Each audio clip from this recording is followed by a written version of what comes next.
The most mysterious missing person cases are the ones where nothing is left behind. People who vanish without a trace often offer few clues for investigators trying to solve their case. Number 5. For more than 20 years, a missing person case from Erie, Pennsylvania has remained an unsolved cold case.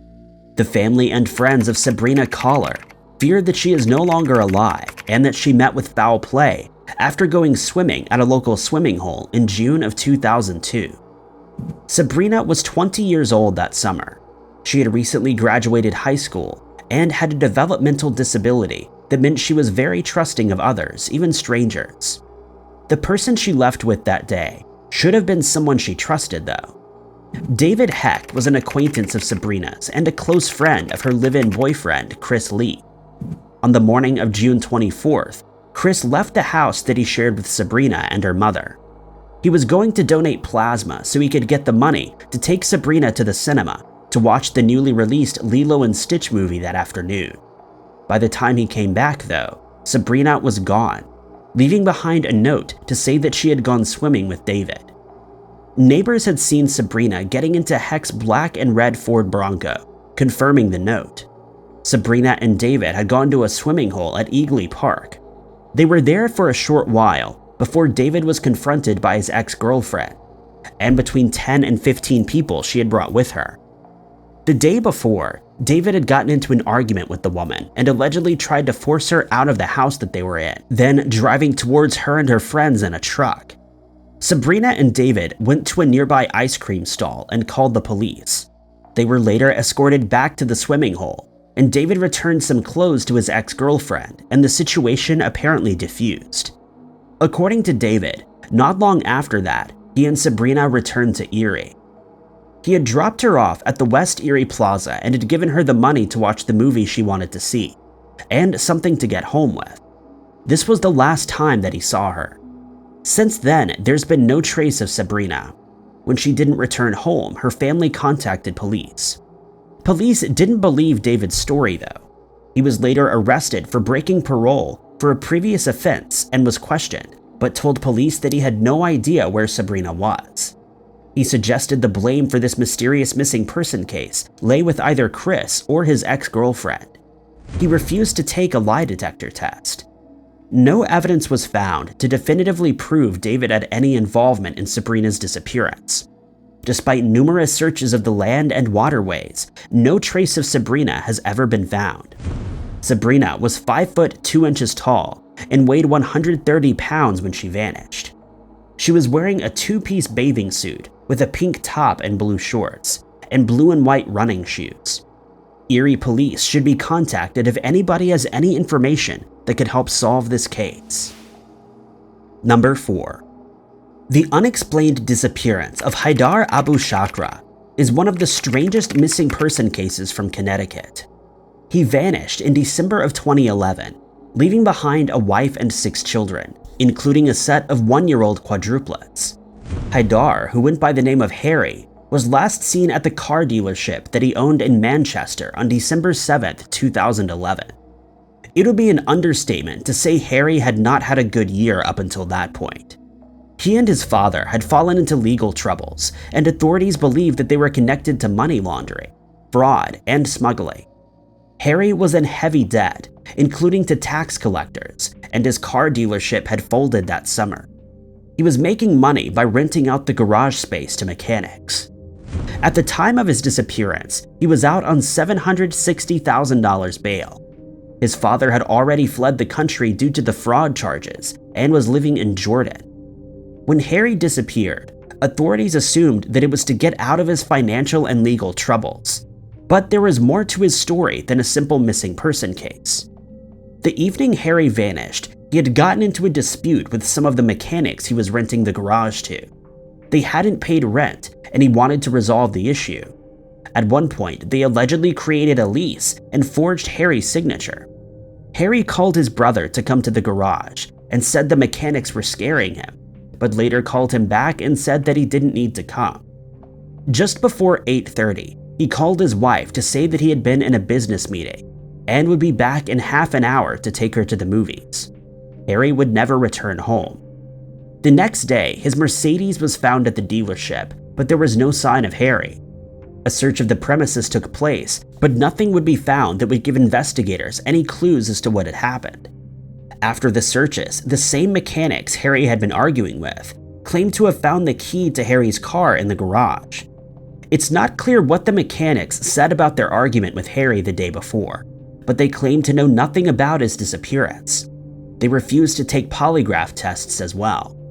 The case went cold, and no trace of Harry has ever been found. His family do not believe that he disappeared of his own accord, and they've argued that authorities haven't taken his case seriously. Harry was described as 40 years old at the time of his disappearance, between 5'7" and 5'9", and weighed between 180 and 205 pounds. Manchester Police Department is investigating the case. Number 3. On November 10, 2010, Ambergebosh disappeared without a trace and has never been seen again. Amber was an Indigenous Canadian woman living in Winnipeg near her family and boyfriend. She had ambitions of becoming a nurse one day and was very close with her older sister. She also had an older brother. 5 days before she vanished, Amber celebrated her 20th birthday.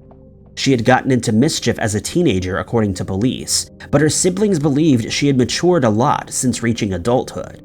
So when she disappeared, it was definitely out of character to them. She spent November 10th at an uncle's house where they drank.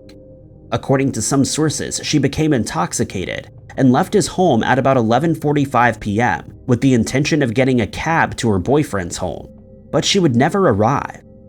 It would emerge that Amber didn't get a cab at all, but instead got into a red Chevrolet truck. The driver of the truck has never been identified, but it's described as a white man in his 30s, with reddish hair, very hairy arms, and stubble. He was also seen wearing a faded green camouflage baseball cap. The area of Winnipeg where Amber was last seen is believed to be a popular spot for street workers. Though Amber is not known to have done that sort of work, it's possible someone mistook her waiting for a cab as working. Amber's family reported her missing not long after she vanished, but police didn't immediately think that anything was wrong. The family were told that it was likely that Amber was simply out partying and would be home soon.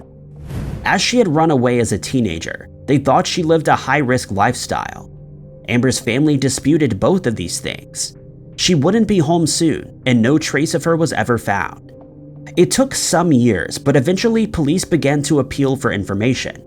First about the mysterious man that she was last seen with, and then about his vehicle. But so far, no progress has been made in the case. Amber's brother would go on to organize the Drag the Red organization to search the Red River for missing Indigenous women and girls. He passed away in 2021 without an answer for what happened to his sister. Amber's older sister and her family continue to search for her. Amber is described as 5'5", about 108 pounds, with long brown hair and hazel eyes. She was last seen wearing skinny blue jeans, a white Adidas hoodie, and white and pink running shoes. Number 2. On the evening of January 7th, 2001, after an ordinary day at work, Laurent Dubin left on his scooter and hasn't been seen since. His missing person case is one that remains unsolved. Laurent lived in the suburbs of Paris and worked as a sous chef at a restaurant just outside the city. He was very passionate about cooking and wanted to make this into a career. Like most 21-year-olds, he also enjoyed going out at night after work and had many friends both in Paris and beyond. The exact timeline of Laurent's last day isn't exactly clear. It was a Sunday, and that afternoon he showed up for work as usual. None of his coworkers noticed anything out of the ordinary, and when he finished his shift, they all expected they would see him again soon. In the early evening, he decided to take his scooter out for a ride around the area. Again, it isn't clear how normal this was for Laurent, or why he decided to do this. At about 6 p.m., he called a friend, and when she didn't answer, he left a voicemail. The message only said, "It's hot, I'll call you back." Laurent would never call his friend back, and his phone was switched off not long after this. When Laurent was reported missing by his family, they found all of his apartment untouched. He hadn't packed clothes, He had left thousands of dollars in cash behind, as well as his passport. His scooter was still missing though. A search for him turned up no clues. Police believed his case was worrying, and that he may have met with foul play. It was suggested that he might have run into trouble on a night out, and that it had caught up with him, but no evidence has ever been found to back up the suspicion. It's possible that someone knows what happened to Laurent that evening. He's described as 5'10", with brown hair and blue eyes. He has a comma-shaped scar on his chest. Number 1. Investigators have received countless tips as they try to locate missing person Lisa Knight, but so far this case remains unsolved. Lisa has been missing for more than 10 years, leaving behind 4 children with no explanation about what happened to their mother. Lisa was 29 years old when she disappeared on June 8, 2012. She was last seen at the residence of her ex-husband Lloyd Frey in Michigan. Lisa had struggled with addiction, and her children didn't live with her. She had gone to Frey that day so that they could visit Lisa's youngest daughter. For some reason, they decided against going to see her and instead went to Frey's home. At about 10:30 p.m., Lisa called a friend. She sounded upset and wanted the friend to come get her, but wouldn't say what was wrong. For some reason, the friend didn't go to get her though. According to Frey, Lisa was gone by the time he woke up the next day. Lisa disappearing for a few days wasn't too strange for her family, but when she hadn't been seen or heard from for years, they reported her as missing. Authorities didn't initially think Lisa was in any danger, but eventually came to believe that her disappearance was due to foul play. Frey became a suspect and a search of his home took place. The fact that he'd laid some concrete in his backyard around the time that Lisa disappeared seems suspicious, but probes found nothing at the home.